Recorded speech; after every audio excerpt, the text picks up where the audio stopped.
Maintenant, je crois que c'est plutôt un dialogue qui doit s'ouvrir parce que la question n'est pas de siéger au Parlement pour le moment. Ce n'est pas ça vraiment la question essentielle. Parce que on a eu des élections, oui, mais des élections controversées dès le départ, puisqu'on devrait fixer le calendrier consensuellement, ça n'a pas été le cas. Et on devrait aussi mettre en place des conditions qui permettraient que les élections soient libres et démocratiques.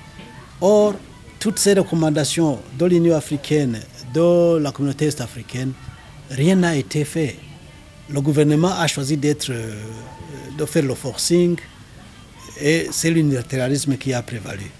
Donc, ce qui fait que maintenant, ce qu'il nous faut, c'est plutôt, puisque c'est encore une fois la recommandation de l'East African Community, c'est de nous asseoir ensemble et de voir tous ceux qui sont partis à ce processus, comment on peut mettre en place des institutions crédibles, des institutions qui puissent aider le Burundi à marcher vers l'avant et non pas à reculer.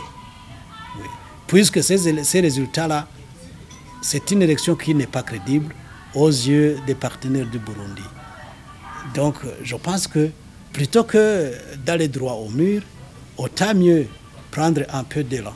On discute et on trouve des remèdes à tous nos différends. On organise un scrutin en bonne et due forme. Et comme ça, les institutions issues de cette élection-là sont des institutions qui sont reconnues régionalement, internationalement. Et le Burundi ne couperait pas de la sorte ses ponts avec les partenaires. Pensons qu'avant de donner une position définitive sur cette question, nous devrons nous asseoir ensemble et débattre des tenants et des aboutissants de tous ces problèmes-là, de tous les enjeux.